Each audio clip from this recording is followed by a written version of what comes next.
Buen día, emprendedores. Sí, me corté el cabello y me veo mejor. Gracias.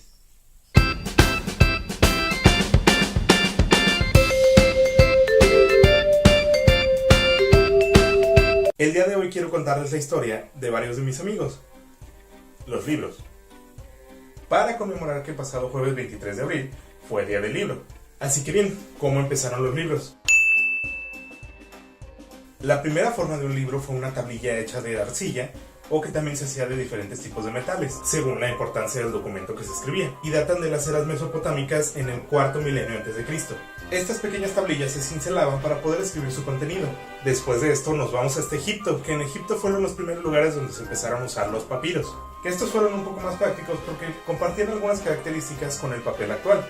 Era ligero, se podía enrollar, se podía cargar para todas partes y de diferentes formas. Este papiro, como ya saben, se enredaba en un palo de madera para poder guardarse y se hacían de diferentes longitudes según lo que se tenía que escribir. Actualmente se conoce que el más largo de ellos era de 40 metros, obviamente todo enrollado de la misma forma que ya les comenté. Después en las bibliotecas se empezaron a hacer colecciones de papiros que relataban varios tomos o que eran un solo libro completo. Esta forma de escritura era realmente cara porque había muchos escribas que escribían totalmente a mano todo y hacían los libros a petición. Estos papiros eran tan caros que solo algunas iglesias, algunas bibliotecas y algunas personas ricas podían poseerlos. Este papiro se obtenía de una planta acuática, de la cual el tallo se cortaba en finas capas y se iba poniendo uno sobre otro y se dejaba secar al sol, obteniendo al final un pedazo de papiro. Después nos transportamos hasta Grecia. En Grecia se empezó a usar el papiro, pero ya de forma tardía. Lo que más se usaba en esos tiempos eran las tablillas o el pergamino, que este material nació en una ciudad llamada Pergamino. De ahí su nombre. El pergamino se obtenía curtiendo ciertas pieles de animales para poder sacarlo en acciones de tiras. Era algo similar al papiro. Era más fácil de obtener que el papiro, pero era un poco más caro. El pergamino tenía varias ventajas en contra del papiro, porque este era un poco más fácil de escribir. Además se podía escribir por los dos lados y se podía borrar lo que es lo escrito raspando de cierta forma. Al principio se enrollaba de la misma forma que los papiros, pero finalmente fue sustituido por el códice romano.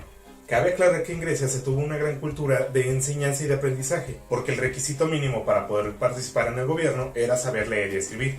Ahora nos trasladamos hasta Roma. En Roma usualmente se usaba lo que es el papiro, pero se empezó a usar el códice romano. Este códice era lo más parecido al libro que hoy manejamos. Se hacía con dos tablillas de madera o de piedra, las cuales se ataban con un alambre a la mitad y se le ponía hojas de papiro o de pergamino, algo similar a lo que es este cuaderno. Entre el pergamino y el códice se empezaron a usar tanto que empezaron a poner en desuso el papiro. Después, ya en la Edad Media, los monasterios eran los centros culturales por excelencia. En estos lugares se reproducían los códices que ya había mencionado antes, pero se reproducían en grandes masas con los copistas y con los ilustradores que se tenían.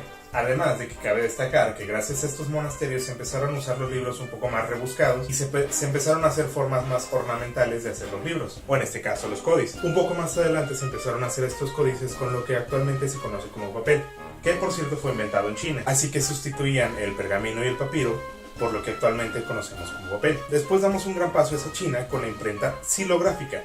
Esta imprenta fue muy parecida a la primera imprenta del famosísimo Gutenberg. Lo que se hacía era que en una placa de madera se empezaban a tallar finamente los caracteres que se iban a imprimir para que quedaran en relieve hacia afuera. Después se entintaba todo eso y se planchaba sobre la hoja en la que se tenía que hacer, quedando así impreso de una forma artesanal, por así decirlo. El siguiente gran paso que se hizo fue el de los tipos móviles. Estos tipos móviles eran pequeñas letras que se hacían de la misma forma que se hacía la xilográfica. Se combinaban diferentes tipos de letras o diferentes tipos de móviles para poder hacer una página. Un poco después un hombre llamado Gutenberg usa este sistema y adapta una prensa de uvas para poder hacer lo cometido. Que por cierto el primer libro que empieza a hacer en masa este señor es la Biblia. Finalmente fue hasta hace muy poco, con el boom de la era industrial, que se empezaron a comercializar los libros de forma masiva. Es decir, se le hicieron algunos cambios a la imprenta, a la forma de hacer los libros, a la forma de encuadernarlos y también su sistema de distribución. Y gracias a eso nosotros podemos comprar los libros que conocemos actualmente. Ahora bien, aquí no termina nuestra historia. Actualmente nosotros estamos viviendo lo que es una revolución en los libros, con los libros electrónicos o ebooks. Como ya sabe todo el mundo, se pueden descargar algunas aplicaciones en algunas tabletas y celulares para poder leer libros que se descargan desde internet. Una forma realmente práctica, pero en lo personal no me gusta nada. Sinceramente no hay como tener un papel en las manos. Y bueno, esa es la historia del libro actual. Espero que les haya gustado. En realidad está muy resumida. Por favor, déjenme en los comentarios si es que quieren saber un poco más o qué tipo de contenidos quieren ver. Antes de terminar les dejo Alex Recomienda. Como bien en este video he hablado sobre los libros, El día de hoy les voy a recomendar una película, que principalmente fue un libro y les recomiendo mejor leer el libro. Se llama Cometas en el cielo, una historia muy bonita y muy original de todo lo que vivió un hombre para poder reencontrarse con su pasado. No les quiero arruinar la historia y no les quiero arruinar nada, pero por favor léanlo. En este libro yo obtuve una de mis grandes filosofías, que es: robar es el peor pecado de todos. Así que si quieres saber por qué robar es el peor pecado de todos, lee el libro. Y bueno, eso es todo por el día de hoy. Espero que te haya gustado este video. Si fue así, por favor, regálame una manita arriba y por qué no suscribirte al canal también para que no te pierdas ninguno de los siguientes videos que voy a estar subiendo. En esta ocasión te dejo el botón para que te suscribas en mi bonita playera de la frase de Carlos Castaneda. Espero alcancen a leerla. Y bueno, ya sabes, suscríbete, comenta, dale like y todo, etcétera, etcétera. E incluso si se te hace que hablo muy rápido en este video y quieres que hable un poco más lento, o me quieres decir algo malo, o me quieres decir algo bueno, lo que sea, comenta.